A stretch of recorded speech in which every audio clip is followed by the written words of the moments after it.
An obese girl was given to a poor farmer by her drunk father as punishment.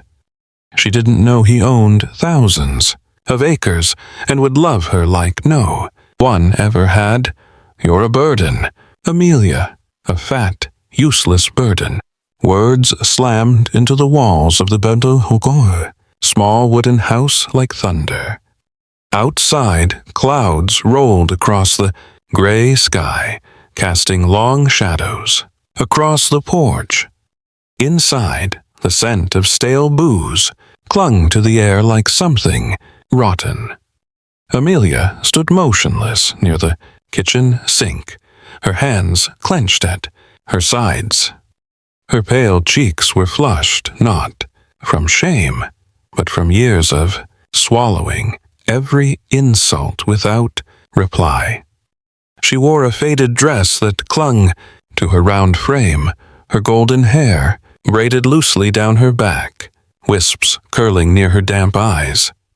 You think you'll ever find a man who'll want you, her father sneered, swaying slightly as he pointed a shaking finger at her. You sit around stuffing your face while I break my back, keeping a roof over our heads. I tried, and you never acknowledged what I did. Shut it, he roared, slamming his glass down on the table. It cracked, but didn't shatter. You're lucky I've found someone who will take you off my hands. A simple farmer doesn't ask for money, just wants a wife. You'll be gone by sunset. Amelia's breath caught. What? I said you're getting married today. You're going to live on his land and stop being my problem. Her vision blurred, the edges of the world closing in like a collapsing tunnel.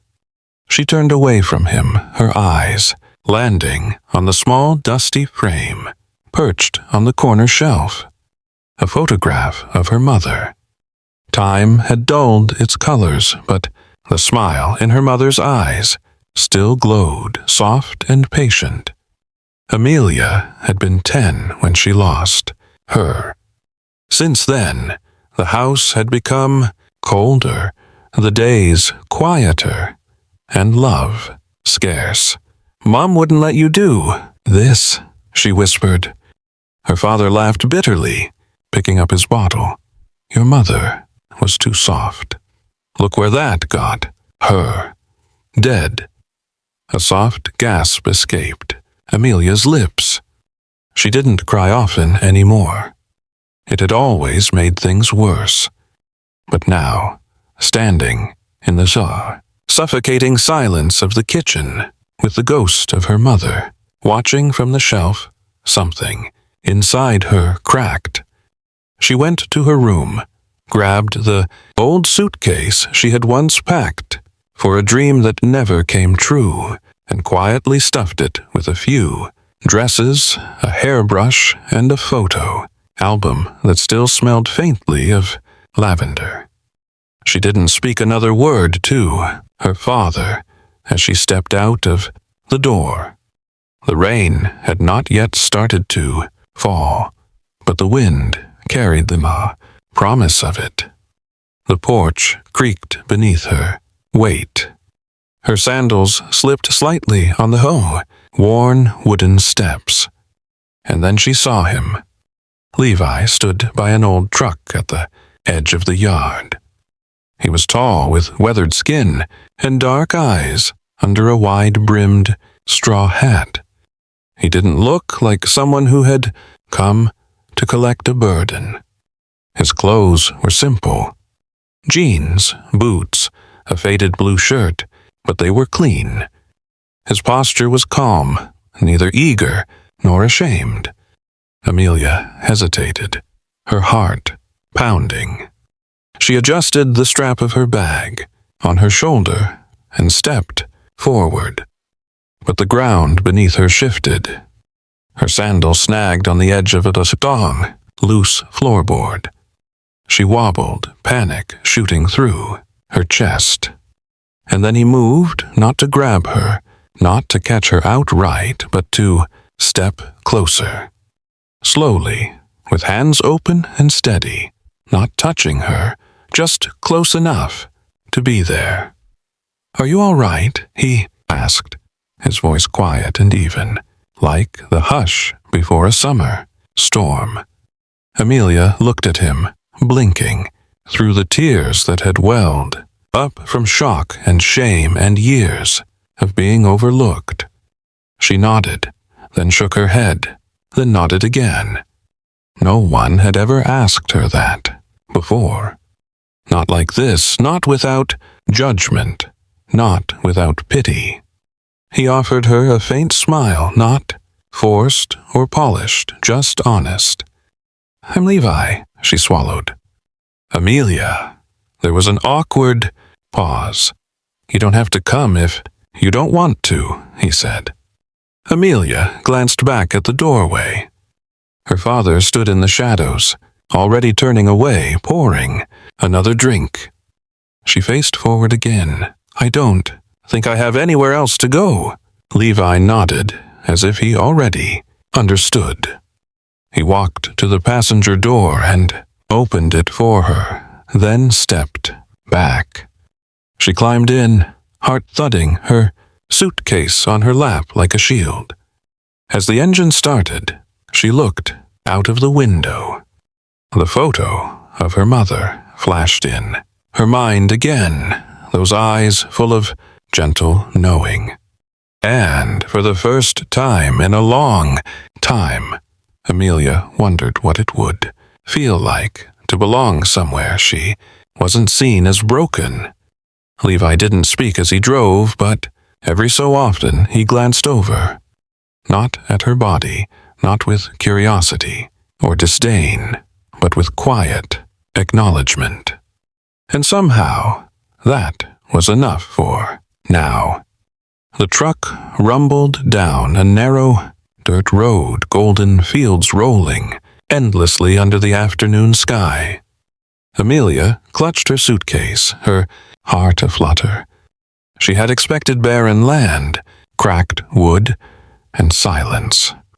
But this was different. As they turned a bend, the house came into view. A modest wooden cabin wrapped in sunflower fields that stretched far to the horizon. A wicker chair rocked gently on the porch. Wind chimes twinkled under the eaves. It was not grand, but it felt alive. Levi parked the truck and stepped out first. He did not open her door or rush her. He simply waited. Amelia followed, eyes wide, breathing in the scent of earth and wildflowers. Inside, the house was small, clean, and warm. The kitchen had herbs hanging over the sink. A bookshelf by the wall held titles about farming, poetry, and even cookbooks. "That room's yours," Levi said quietly, pointing down the hall. Amelia stepped inside. A bed with soft linens, a desk near the window. Morning light would fall perfectly there. "What do you want me to do?" she asked. Levi leaned against the doorway. "Nothing, right away. You can help in the garden later, or you can rest. Just be. That's enough." No one had ever said that to her before. In the days that followed, Amelia settled in slowly. She watered sunflowers in the moussoir morning, read in the afternoons, and tried cooking at night. One evening she burned the soup and the pan completely. The smoke and smell overwhelmed her. "I'm sorry," she said quickly, when Levi walked in. "I've ruined it." He sniffed the air and grinned. "Smells like my first attempt, except I nearly set the barn on fire. You've just charred dinner." She laughed, a hesitant sound, but it was hers. Bit by bit she changed. Her clothes fit more loosely. She no longer hid her arms. She sang while working in the garden. It was a quiet life, but it was peace. Then came the honey cake. She found the recipe in one of Levi's books. Sunflower-shaped, light, and golden. She worked all afternoon, carefully, following each step. But when she pulled it from the oven, the center had caved in. Her heart dropped. Furious with herself, she grabbed the warm pan and stormed towards the compost pile. She tossed the cake in with a thud. Behind her, she heard footsteps. She turned, startled. "Levi, don't. It's rubbish." He reached down, broke off a piece, and took a bite. She stared, fuming. "Why would you do that?" He chewed thoughtfully, then said, "It tastes real." "What does that mean?" she snapped. "It means someone tried. It's not perfect, not from a bakery. It's just you." She stared at him, speechless. No one had ever spoken about her like that. Her eyes burned. Levi added, "I've had perfect cakes. I can't remember a single one of them. This one, I'll remember." The tears fell before she could stop them. She turned away. Levi said nothing more. He stood beside her as the wind moved through the flowers, and for the first time, Amelia did not feel like she had been sent here to be discarded. She felt welcomed. The mornings came gently on the farm, with dew clinging to sunflower petals and birds chattering like old friends. Amelia stood barefoot on the porch. One morning, the wooden planks warm beneath her feet, watching the sunrise over rows of golden blooms. This land no longer felt like a place she was sent to be forgotten. It felt alive, and so did she.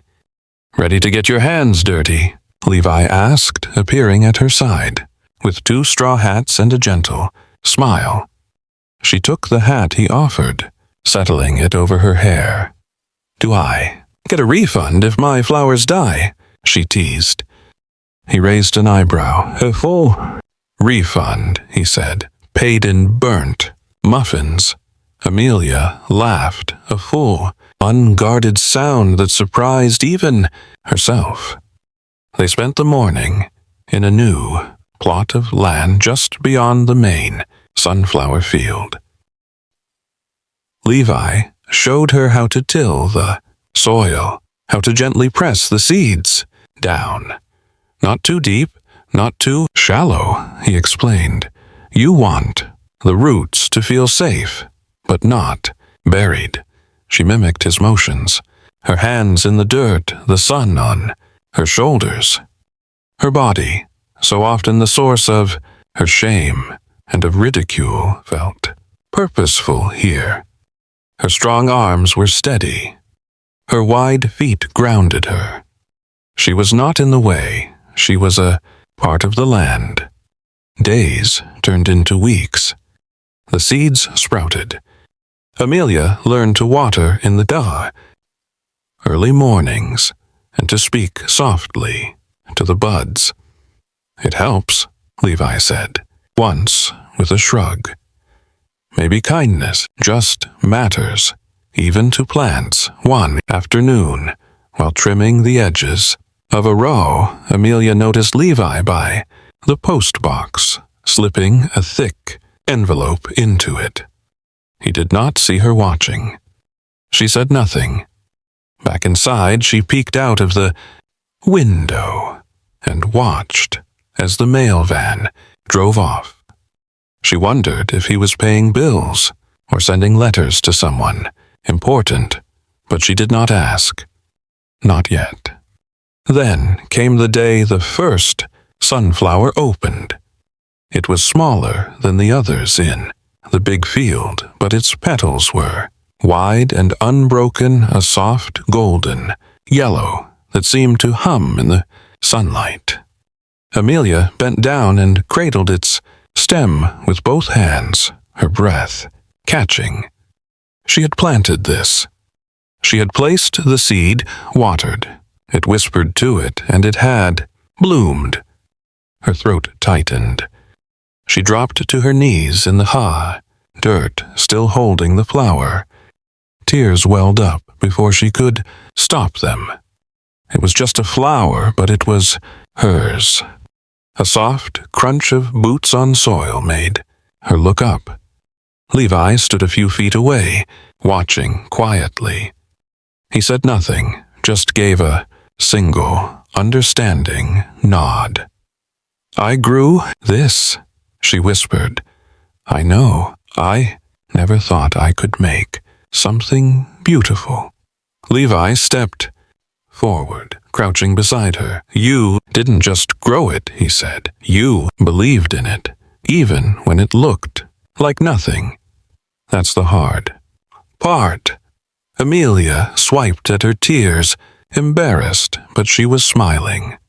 Later that evening, as she passed the porch on her way in, she saw an envelope sitting on the corner table inside. It was unsealed. Her eyes caught a glimpse of the return address, some kind of agricultural foundation. Her curiosity burned, but she turned away. She did not know yet that Levi had been quietly donating money to fund scholarships for local students, or that he had helped dozens of small farmers rebuild their soil after years of drought. She did not know he had been one of the key sponsors for a nationwide program in sustainable agriculture. All she knew was this: he was kind, he was patient, and he saw her. She stood at the kitchen sink that night, washing dishes slowly. Her fingers still smelled faintly of sunflowers. Her arms ached, but it was the good kind of ache, the kind that came from doing something real. Behind her, Levi stirred a pot on the stove. "Do you think your flower has a name?" he asked, suddenly. She turned, surprised. "What?" He glanced at her over his shoulder. "Some folks name their first bloom for luck," Amelia thought for a moment, then smiled. "Hope?" she said. Levi nodded. "Fitting." Outside, the wind rustled the sunflower fields, and inside, something quiet and steady began to grow between them, stronger than seeds, deeper than soil. It started like any other morning. A soft breeze, golden skies, coffee brewing in the kitchen. Amelia was tying back her hair when she heard the sound of tires crunching on the gravel outside. She peered through the curtain and saw a dusty saloon car pulling up the drive. A tall man in a creased blazer stepped out, clutching a leather-bound notebook. Levi met him on the porch, his expression unreadable. Amelia watched from the window, something about the man's brisk manner unsettling her. He introduced himself as Colin Harris, an old acquaintance, apparently, though Levi did not look thrilled to see him. "I won't take much of your time," Colin said, his voice a little too smooth. "Just a few follow-ups for the story. Off the record, you know how these things go." Levi hesitated before nodding, then gestured towards the porch swing. Amelia brought out a tray with lemonade and biscuits, trying to stay polite despite the tension in the air. As she handed Colin his glass, he dug into his satchel for his notepad. And in the clumsy shuffle, a folded newspaper clipping slipped from a side pocket and fluttered to the wooden floor. It landed at Amelia's feet. She bent to pick it up, intending to return it without reading, but her eyes caught the headline before she could stop herself. Levi Mason resurfaces, former agri-tycoon, living under the radar after scandal. Her heart stuttered. She opened the paper slowly. There was a photo of Levi in a suit, shaking hands with a politician.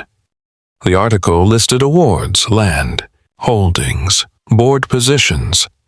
It told of a man once worth millions, the founder of one of the largest agricultural trusts in the region, who had vanished from the public eye after a messy corporate fallout.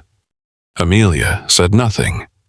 She stood there, fingers tight, around the paper, staring at the image of a man who looked too polished to belong in her quiet wooden kitchen, too powerful to be the one who gently picked up her dropped garden, gloves and baked muffins with lopsided tops.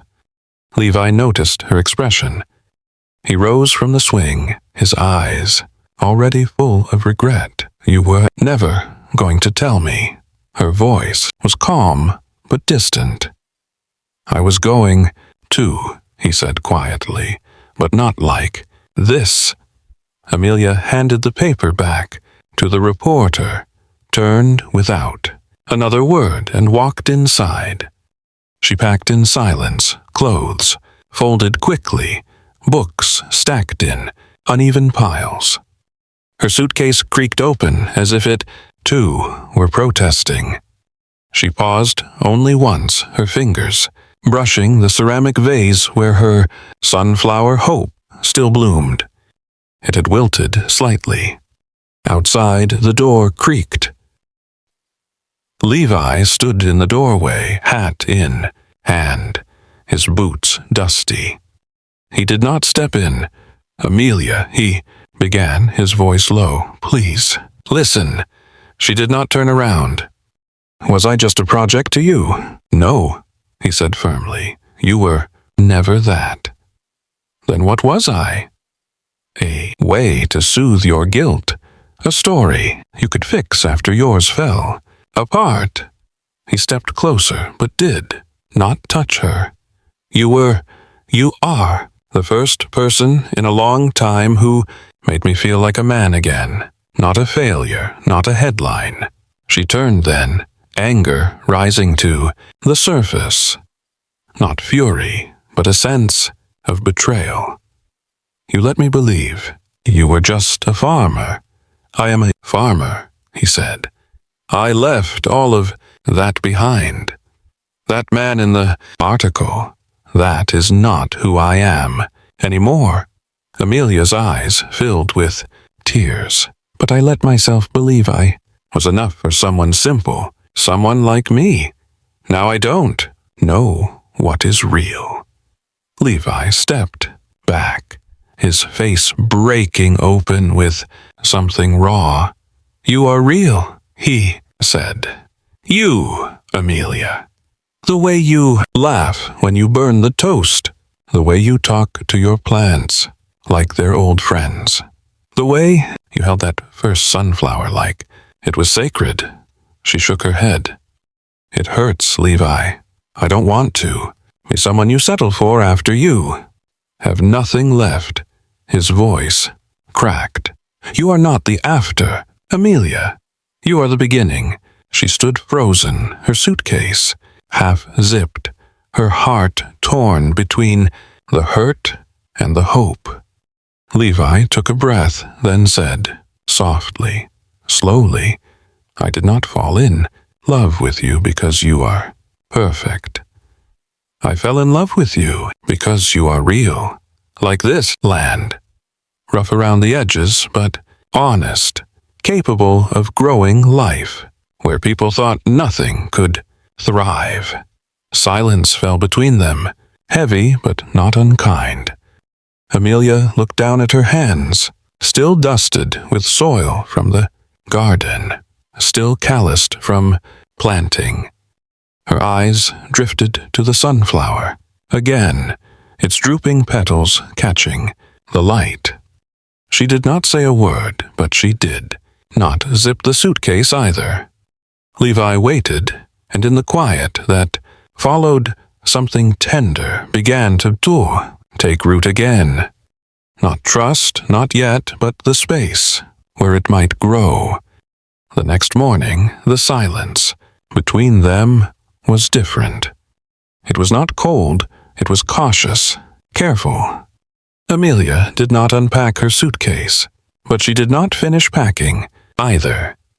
She wandered through the garden, as she always did, watering the rows of basil, checking the shy sprouts of the new sunflower patch. But her steps were slower, as if she were waiting. Levi found her near the back fence, just before noon, a pair of pruning shears in his hand, not to use, just something to hold. He stood quietly for a moment, then said, "Can I tell you something?" Amelia nodded without looking up. "I was married," he began, "years ago." She turned her head slightly, listening. Her name was Ella. She had a laugh that could stop arguments mid-sentence. "We met at a university." She believed in everything. People, causes, stray, dogs, especially me. He paused. "She got sick 2 years after we bought this land together. Something rare. It moved fast. I tried everything, doctors, treatments, new trials, but nothing stopped it. Nothing even slowed it down." Amelia's breath caught. I watched her shrink inside her own body. I held her through the pain. I was there at the end, but I think I stopped living long before she did. His voice was steady, but barely. Amelia finally turned fully towards him. Levi's eyes weren't asking for pity. They were offering truth. When she passed, I gave up everything. The foundation, the board seats, the house in the city. I came here alone. I thought I'd grow things again, but nothing grew in me. He took a slow step closer. Then you arrived. At first, I thought I was just trying to be decent, give you a safe place, let you rest. But then you burned the soup and somehow made it smell like maple syrup. You planted seeds like you were whispering secrets to the soil. You walked like you were afraid the world might tip over if you leaned too hard. And I realized. He exhaled, his voice catching.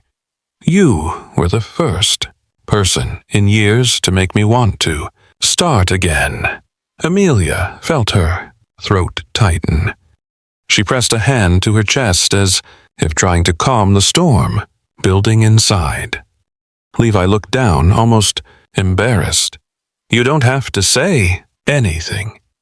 I just needed you to know." Amelia took a step forward, her eyes glassy. "I have spent most of my life trying not to take up space. I figured if I stayed quiet enough, small enough, maybe I wouldn't be such a burden." Her voice trembled. "But out here I feel, I don't know, like maybe I'm not too much. Like maybe someone could stop and see me, not look through me, not around me, but really see me." She met his eyes. "You are the first person who made me feel worth that second look." Levi's hand twitched at his side, but he did not reach for her. "You are not a burden, Amelia. You never were." She nodded slowly. "And you are not a fraud." They stood in the dappled light, the wind bending the tall grass around them. No promises passed between them.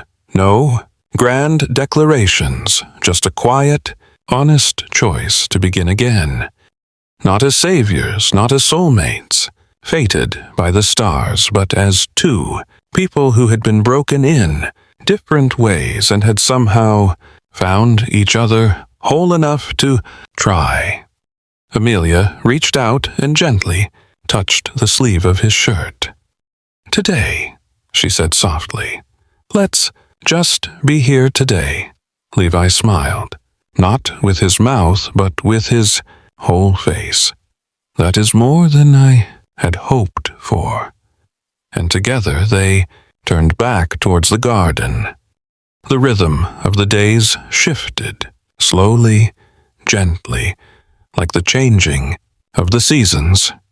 Amelia no longer counted the hours or marked the weeks.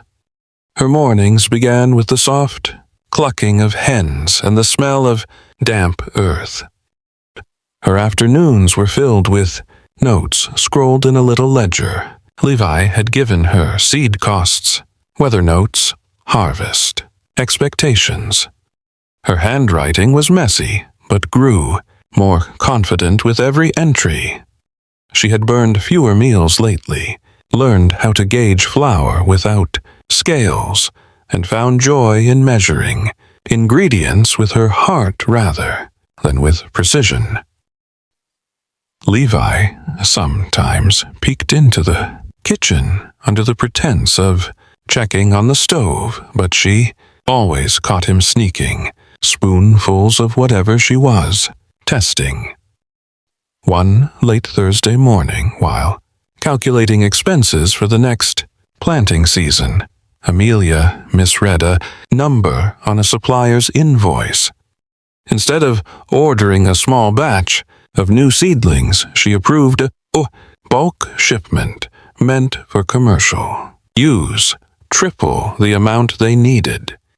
The charge hit their account before she noticed.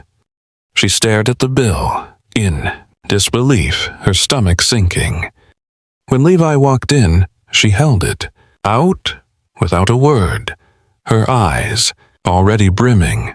"I've messed up," she said. "It's all wrong." "I didn't double-check." Levi read the number, whistled low, then looked at her face. "Well, that's quite a patch of tomatoes we'll have. I can fix it," she rushed. "Maybe I can sell them or replant or—" Levi cut her off gently. "Amelia, breathe." She blinked at him. "Do you know how many times I've done worse?" he asked. "When I first started the foundation, I approved a deal that cost us £500,000, all because I was too proud to ask for help." Amelia stared. "And they didn't fire you." "I fired myself," he said, with a half-smile. "And then I started over, the same as you are now." She looked down at her hands. "I feel so stupid." "You're not stupid," he said. "You are learning, and the people who learn from their mistakes are the ones who keep the land alive." She exhaled, a slow nod forming. That same week, inspired by a group of local children who had wandered by the garden fence asking about the flowers, Amelia proposed a weekend class. Levi agreed instantly, and within days, signs were up: sunflower, Saturdays, free garden fun, and baking for kids. The turnout surprised her. A dozen children showed up the first weekend, curious and bright-eyed. Amelia taught them how to knead dough, press flower petals into clay, and plant sunflower seeds in painted tins. The laughter filled every corner of the garden, and so did Amelia's voice. Word spread. More children came, and parents, too, drawn not just by the activities, but by Amelia herself, by the warmth in her voice, the way She never made anyone feel less than enough. She's like the afternoon sun, an old farmer's wife said one day, gentle, but everything grows under her. One Saturday, as the class wrapped up, a chubby little girl with curly hair ran up and threw her arms around Amelia's waist. "You're the biggest princess I've ever seen," the girl said in a loud whisper. "And the prettiest." Amelia froze for a beat, then bent down slowly, wrapping the child in a tight hug. "Thank you," she whispered. "That might be the nicest thing anyone has ever said to me." Levi stood nearby, pretending to organize tools, but his eyes were on her. He watched the way she moved now, more sure of herself, more open. He remembered the girl who had once flinched when he said her name, who had arrived with shoulders curled inward, afraid to take up space. And now she was blooming, not despite who she was, but because of it. That evening, as the sun dipped below the horizon, and the last of the children wandered home with biscuit-stained fingers and sunflower seedlings in hand, Amelia sat on the porch, her apron still dusted with flour. Levi joined her, handing her a cold lemonade. "You're kind of a local hero now," he teased. Amelia smiled softly. "They make me feel light." "You make them feel seen," he replied. "And that changes everything." She looked at him, really looked, and for the first time she allowed herself to feel the weight of belonging, not as something she had to earn, but as something she had finally, truly found.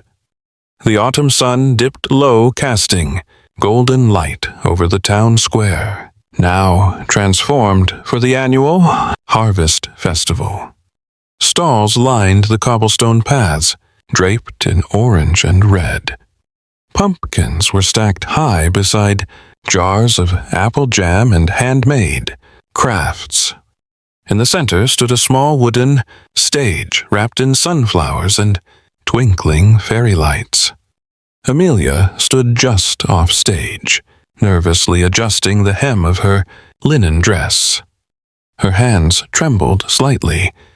She had never spoken in front of a crowd, not like this. But when the mayor had asked her to speak about the garden program and her journey, she had said yes. Maybe because Levi had squeezed her hand under the table when she hesitated. Maybe because a dozen little hands had pulled on her apron that morning, saying, "We can't wait to hear Miss Amelia talk." Now the microphone was live. Her name was called, and every eye turned to her.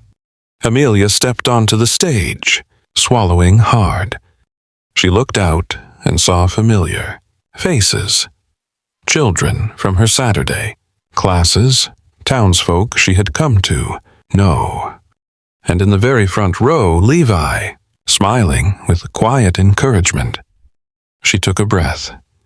"I used to believe," she began slowly, "that people only saw what I was not graceful enough, not small enough, not enough of anything." She paused, her voice shaking, but she kept going. "For years I carried those voices inside me. They were heavy and louder than the truth, until someone handed me a packet of sunflower seeds." Soft laughter rippled through the crowd.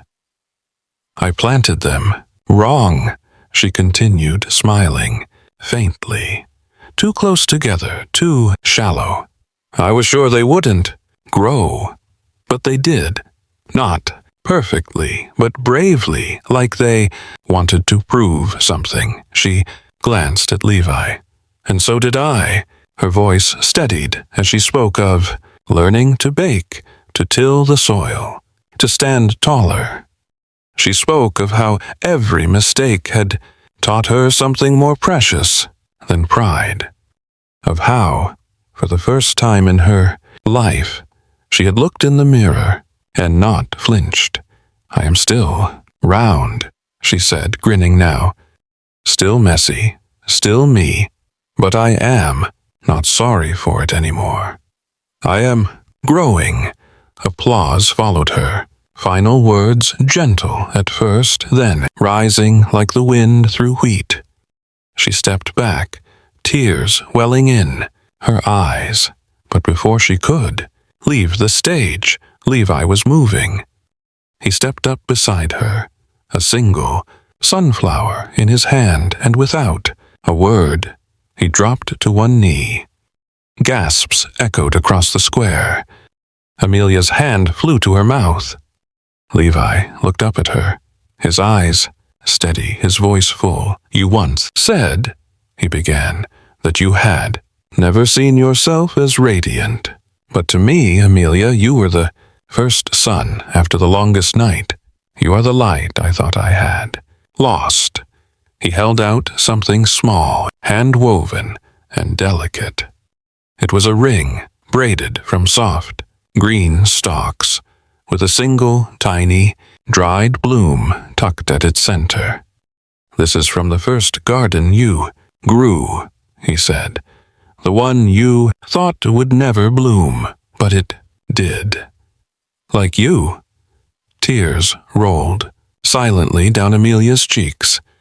The crowd was hushed, holding its breath. "I don't have diamonds," Levi said softly, "but I have land and love and a life I want to build with you. Will you marry me, Amelia?" She laughed, a sound like pure sunlight, and nodded, barely able to speak. "Yes," she whispered. "Yes." He slid the ring onto her finger. The crowd erupted, and beneath the Santa canopy of sunflowers and a sky turning amber with dusk, Amelia felt like the most radiant woman alive.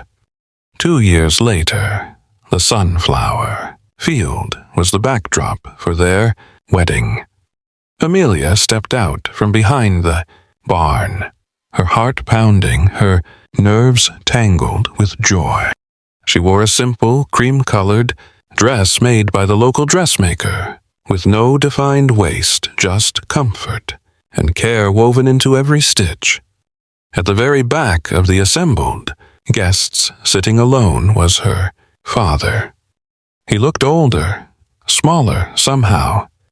He looked up as she approached, his eyes red-rimmed. Amelia paused, took a breath, and walked towards him.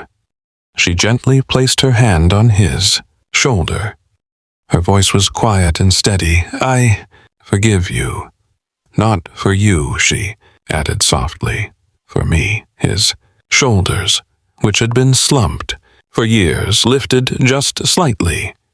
He managed a single shaky nod. It was not a reunion, but it was closure. It was enough. She turned and walked down the aisle, her eyes fixed on Levi, who stood waiting for her, his own eyes full of love. He took her hands in his. "Amelia," he said, his voice thick with emotion. "You showed me that the richest soil is an honest heart. I promise to tend this life with you through every season, with all the love I have." Tears streamed down her face as she replied, "Levi, you gave me a place to plant my roots when I thought I was rootless. You saw a garden where I only saw weeds. I promise to love you, to laugh with you, and to always remember the taste of a beautifully imperfect cake." He slid the braided grass ring back onto her finger, and the crowd cheered as petals rained down around them. Another year passed, and on a warm spring morning, golden light kissed the blossoms in the field. In the middle of it all stood Amelia and Levi. In Amelia's arms was their daughter, a little girl with a bright, dimpled smile and hair the color of sunshine, whom they had named Hope. Amelia scooped her up, and Levi wrapped his arms around them both. He kissed Amelia's temple and whispered, "Thank you for giving me this life." She smiled, looking at their daughter, then back at him. "Thank you for loving me first." Their daughter reached for Levi's face, and they leaned into one another, safe, whole, and surrounded by the field that had watched their story bloom. Love, once planted in the hardest soil, had grown into something truly extraordinary. If this story of finding light in the darkness touched your heart, please consider subscribing to Soul Stirring Stories. We believe that every person has a garden inside them just waiting for the right conditions to bloom. Every week we share powerful tales of healing, hope, and the quiet strength that lives within us all. Click that subscribe button, give this video a thumbs up, and share it with someone who might need a reminder that their own story is still growing. Thank you for watching, and remember, the soil that feels hardest to stand on is often the one where the most beautiful flowers grow.